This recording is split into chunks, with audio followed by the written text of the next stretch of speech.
বর্তমানে বাংলাদেশে মুসলিম নারীদের সিস্টেমেটিক ভাবে ধর্ষণ ভারতে পাচার করা হচ্ছে, সেটা নিয়ে বাংলা এডিশনেও নিউজ হয়েছে।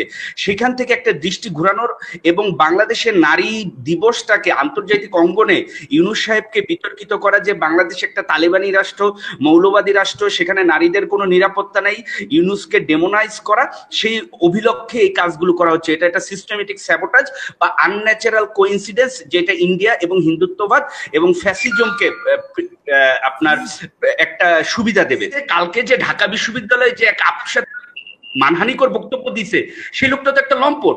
সেই লম্পটের পক্ষে যে দাঁড়াইছে বিক্রমপুরী, সে নিজে একজন উগ্রবাদী, সে আদৌ মুসলিম কিনা সেটাই প্রশ্নবিদ্ধ বিষয়। আপনি দয়া করে তাকে গ্রেফতারের আওয়াজ তোলেন। এরা স্যাবোটাজার। আমি ঢাকার পাশের কোন ডিস্ট্রিক্টের কথা বলতেছি, একজন ইমাম, সে মুসলিম না। দয়া করে কেউ আগে আসেন, ধরবেন কিনা চ্যালেঞ্জে আসলাম। আসসালামু আলাইকুম। আমি 2 মিনিট সময় নেব। প্রথম কথা হচ্ছে যে as I spoke earlier in your show that as I predicted, I would have to say that Hizbut Tahrir is raw affiliate like Tehrik-e-Taliban Pakistan, UPDF। তো এটা কেন বললাম, কারণ হচ্ছে হিজবুত তাওহীদের ভিডিওগুলো যদি দেখেন, যে পরিমাণে তারা এন্টি মুসলিম, এন্টি আলেম ওলামা, এন্টি মানে ইসলামী ভ্যালু কথাবার্তাগুলো প্রচার করে বলে, আপনার একটু ইন্টারাপ্ট করব। আপনি যে কয়নের উচ্চারণ করছেন হিজবুত তাওহীদ আর হিজবুত তাহরির ভিন্ন সংগঠন, কিন্তু সেজন্য এটাতে মানে মিশিয়ে ফেলা ঠিক হবে। আমার ধারণা আপনি সম্ভবত হিজবুত তাহরির সম্পর্কে বলতে চাচ্ছেন, নট হিজবুত তাওহীদ। ধন্যবাদ। তাহরির সেইটা হচ্ছে যে এত ইসলাম বিদ্বেষী কথা বলে এরা এখন আসছে খেলাফত নেয়, এটা রিডিকুলাস। দেখেন, আমি একটা কথা বলবো ম্যাডাম, সবসময় আপনার সাথেই কর্নেল হাসিনুর স্যারও ছিলেন, সম্ভবত 2 মাস আগে আমি প্রেডিকশন করেছিলাম এটা একটা টুল, সময় মতো এটি ইউজ হবে। দেখেন বাংলাদেশে কয়েকটা সিকোয়েন্স আপনি দেখেন। বাংলাদেশে যখন ভারতের চিকিৎসা বয়কট হয়, তারেক রহমানরা পিনাকিরা বয়কট করে, তখন গিয়ে আপনার বাংলাদেশে মানে সার্কামসাইজেশনে গিয়ে ডায়াজেফাম খায় শিশুরা মারা যায়। 2500 বছরের ইতিহাস এরকম নজির থাকে না। বাংলাদেশে কখনো রাসেল ভাইপার আসে, মানে ভারত যেটা প্রয়োজন সেটাই আসে। এখন শুরু হয়েছে নারী দিবসে গণহারে ধর্ষণ। আপনি দেখেন 1 ঘন্টা আগের খবর, সীতাকুণ্ডেও ধর্ষণ হয়েছে, একটা ছেলেকে আটকে রেখে মেয়েকে ধর্ষণ করছে ছেলেরা। দেখেন এই জিনিসগুলো কিন্তু কোনো ইনসিডেন্ট না, কোইন্সিডেন্ট না, ইত্তেফাক না, এগুলো একটা সিস্টেমেটিক অ্যাগ্রেশন। এইটা কেন হয় আমি আপনাকে বলি। মূলত হচ্ছে বর্তমানে বাংলাদেশে মুসলিম নারীদের সিস্টেমেটিক ভাবে ধর্ষণ ভারতে পাচার করা হচ্ছে, সেটা নিয়ে বাংলা এডিশনেও নিউজ হয়েছে। সেখান থেকে একটা দৃষ্টি ঘোরানোর এবং বাংলাদেশের নারী দিবসটাকে আন্তর্জাতিক অঙ্গনে ইউনূস সাহেবকে বিতর্কিত করা যে বাংলাদেশ একটা তালেবানি রাষ্ট্র, মৌলবাদী রাষ্ট্র, সেখানে নারীদের কোনো নিরাপত্তা নাই, ইউনূসকে ডেমোনাইজ করা, সেই অভিলক্ষে এই কাজগুলো করা হচ্ছে। এটা একটা সিস্টেমেটিক স্যাবোটাজ বা আনন্যাচারাল কোইন্সিডেন্স, যেটা ইন্ডিয়া এবং হিন্দুত্ববাদ এবং ফ্যাসিজমকে আপনার একটা সুবিধা দেবে। সেকেন্ড বিষয় হচ্ছে যে আরেকটু বলবো, ফ্ল্যাগ আপনি দেখেন, এই স্যাফরন ফ্ল্যাগ তারা কিন্তু ব্ল্যাক ফ্ল্যাগও নিতে পারতো, হোয়াইট ফ্ল্যাগ নিয়েছে, ব্ল্যাক ফ্ল্যাগ নিয়ে তারা ইয়েলো ফ্ল্যাগ নিতে পারতো। Why not yellow, only saffron? কেন? এটা স্যাফরন গেরুয়া, এটা আরএসএস এর ফ্ল্যাগ, এটা আরএসএস জঙ্গিদের ফ্ল্যাগ। এটা কেন নিছে দেখেন, একটা সূক্ষ্ম বিষয় লক্ষ্য করবেন। ওই ইসকন, ওই যে আরএসএস এর যে ফ্ল্যাগটা, এই যে স্যাফরন ফ্ল্যাগটা যে নিছে ওরা, তার ভিতরে কিন্তু ওরা কোনো কলেমা লেখে নেই। কলেমা লেখছে সাদা এবং কালো পতাকায় লিখে দেখবেন, আমি যতটুকু দেখেছি, if I am not wrong. কারণ হচ্ছে যে আপনি এই কথাটাই মনে রাখবেন, গোবিন্দকে আমি যেটা বলেছিলাম যে কোরআন ইকবালরা, গদা ইকবালরা গিয়ে মা দুর্গার পায়ের নিচে রাখে, কিন্তু মা দুর্গার মাথার উপরে কোরআন রাখে না। ওরা এই পাগল না, অর্থাৎ গেরুয়ার উপরে ওরা কলেমা লিখবে না, এই পাগল ওরা না। অর্থাৎ বুঝতে হবে এইখানে ওরা স্যাবোটাজ করতেছে। এইটার উদ্দেশ্য এটা, এর মাধ্যমে প্রমাণ করতে চাইতেছে যে গেরুয়া ফ্ল্যাগ নিয়ে যারা হত্যাকাণ্ড করেছে, সন্ত্রাসবাদ করেছে, তাদের সাথে ইসকন কোনো সম্পর্ক নাই, তারা জামাতের লোক। কারণ জামাতের হিন্দু উইং আছে, বিএনপিতেও হিন্দু আছে, সুতরাং এইটাকে এইভাবে তারা একদিন এস্টাবলিশ করবে। এবং to be quite honest madam, আমি আপনাকে পার্সোনালি অ্যাফার্ম করতেছি, আমি 2 জন ব্যক্তির নাম দেব চ্যালেঞ্জ করে, ডিজিএফ এর বাবার সাথে এটাকে অ্যারেস্ট করার। একজনের নাম আমি আপনাকে শোতে কয়েকবার দেখাইছি, চ্যালেঞ্জ করে বললাম অ্যারেস্ট করতে পারবে না। একজনকে অলরেডি দেখেছি, অ্যারেস্ট করে সাধ্য হয়নি। আরেকজনের কথা বলবো, কিন্তু তাকে অ্যারেস্ট করতে পারবে না। আমার কাছে আসেন, আমি নাম্বার দিয়ে দিই। এরা পুরাপুরি অ্যান্টি মুসলিম, ইমামতি করতেছে। আপনি কি বলবেন? এই কারণেই হচ্ছে কালকে যে ঢাকা বিশ্ববিদ্যালয়ে যে এক আপুর সাথে মানহানিকর বক্তব্য দিছে, সেই লোকটা তো একটা লম্পট।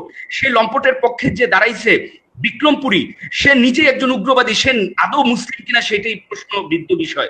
আপনি দয়া করে তাকে গ্রেফতারের আওয়াজ তোলেন। এরা স্যাবোটাজার। আমি ঢাকার পাশের কোন ডিস্ট্রিক্টের কথা বলতেছি, একজন ইমাম, সে মুসলিম না।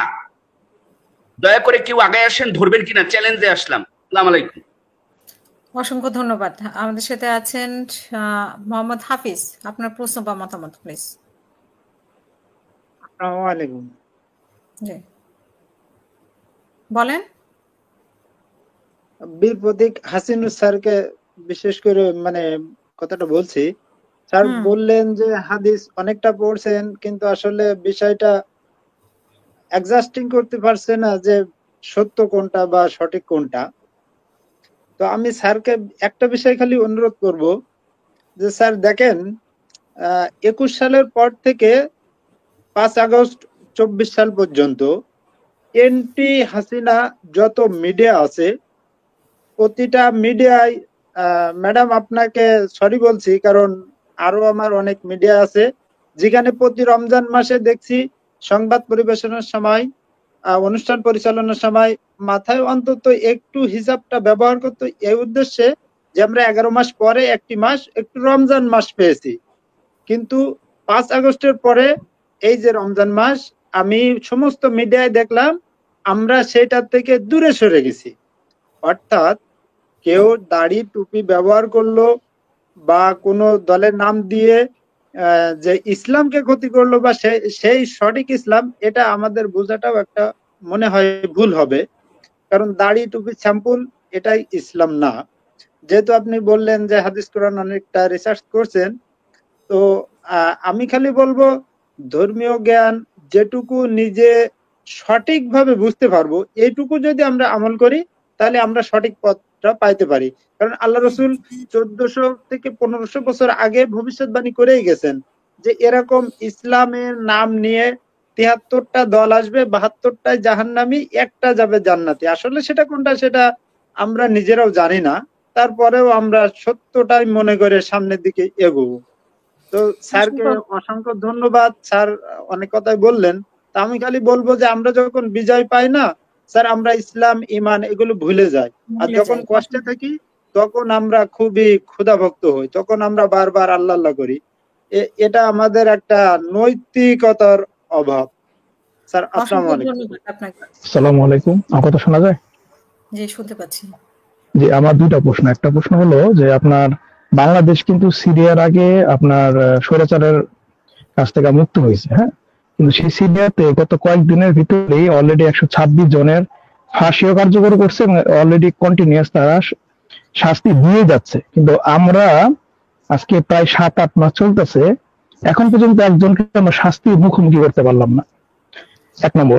আর 2 নম্বর প্রশ্নটা হলো আমার একটা ভিন্ন ধরনের প্রশ্ন। আজকে যেহেতু উইমেন্স ডে, আমার প্রশ্নটা ওই দিক থেকেই যে আমরা সবাই আপনার যারা মারা গেল, শহীদ হলো বাংলাদেশের সমন্বয়, যারা আপনার এই জুলাই আগস্টে মারা গেল, আমরা শুধুমাত্র যারা মারা গেল তাদের বিষয়ে বলতেছি, কিন্তু এই পবিত্র মায়ের গর্ভে এই পবিত্র সন্তানগুলো যারা জন্মগ্রহণ করলো, এই মায়েদেরকে কি আমরা কোনোভাবে সম্মানিত করতে পারলাম নাকি? প্রশ্ন এই জায়গাটা। কারণ আপনি দেখেন, যখন জুলাই আগস্টে একটা বাচ্চা মারা গেছে তখন কিন্তু একটা মা কান্নাকাটি করে বলতেছিল যে একটা বাচ্চা মানুষ করতে যে কত কষ্ট লাগে, কত দিন লাগে, কত শ্রম লাগে, এক বুলেটে আমার সন্তানটা মারা গেল। তো এই জিনিসগুলো আমরা কিন্তু এখন সম্মানিত করতেছি বাচ্চাদের মাধ্যমে, হ্যাঁ, কিন্তু এই মারা যদি তাদেরকে এভাবে তৈরি না করতো, মেন্টালিটি ভাবে সেট না করতো, তাহলে কিন্তু তারা তাদের জীবনটা এভাবে বাংলাদেশের মধ্যে দিত না। আমার প্রশ্ন এই জায়গাটাই, আমরা আমাদের মাদেরকে, যারা মারা গেছে সন্তানগুলো, তাদের মাদেরকে আমরা প্রপার সম্মানটা দিতে পারলাম নাকি, এটা আমার প্রশ্ন। সালামু আলাইকুম।